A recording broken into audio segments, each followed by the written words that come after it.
E kore hoki anō ki a koe, kare hoki anō ki tō kāinga e. Awa Atura, it was the prow of the waka, you know, it broke the water for the first time and allowed the rest of the boat to sail through. Ko au anake ki te waka. Ko Ngāi Tai, ko Kaitahu Ngā Iwi, ko Marlon Williams aho. I'm a singer-songwriter, just following the sound and following my musical instincts, you know, and letting them help to lead me through the reo. Kia au nei, he tohu ka whakairo kupu a Marlon, i te ao Pākehā, i te reo Pākehā, me te reo Māori. Ahakoa kāre anō ia kia matatau i te reo Māori.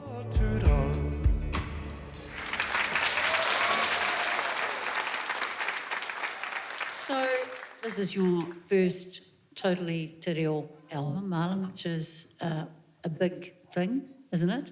Was it a bit nerve-wracking for you? Oh, absolutely. Very uncomfortable, still very uncomfortable.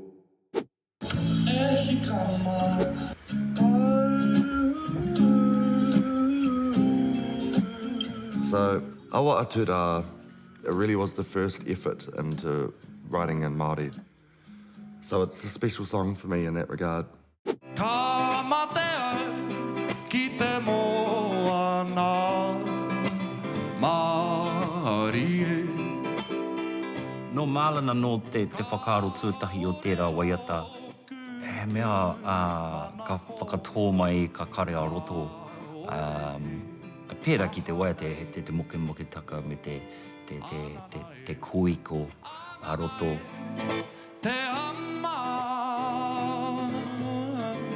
The whakatauki he waka eke noa, we're all in the same boat, is sort of the point from which I started off for the idea of the song. I'm a community guy, for sure, but it's also, sometimes I feel utterly alone and isolated. You know, it's hard to feel like you're in a boat with other people sometimes. Would you say it's a hopeful song? No, it's a hard sell as a hopeful song. There is no hope anywhere, is the lyric in the song. Jesus. Kaore ko he tūmanako. Okay. I thought it was hopeful because he didn't fall off the bloody raft. Well, there is hope, yeah. There is hope. He almost nihilistic approach ki tērā. So, yeah, au atu rā, hei aha rā, tukua rā kia wera katoa te ao I te ahi. Waiho pērā. So e tino punk. Yeah, ko tērā te hua o ka waiata katoa a māua ko Marlon. He rerekē? Komi is an individual with a wonderful sense of humour and a beautiful heart.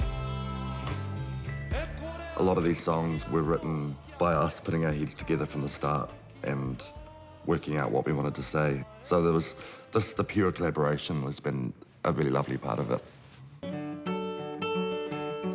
He rawe tēnei whiako, e tino, nōku te whiwhi. He waiata Māori anō hei tāpiri atu ki o anthems, me ki.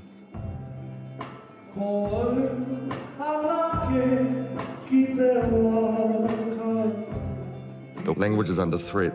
And it's funny, right? Because it's like, not only has it been taken away from you, but you're also going to feel like an imposter when you try and go back into it. I think he rōreka, he tikanga, like the sweetness is the right way.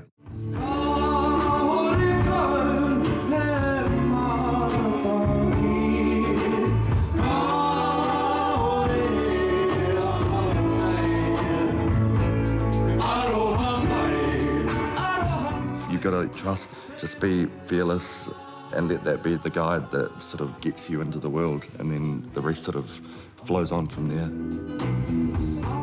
It wants to be sung and it wants to be heard. So I have no worries or fears about it making sense in the world.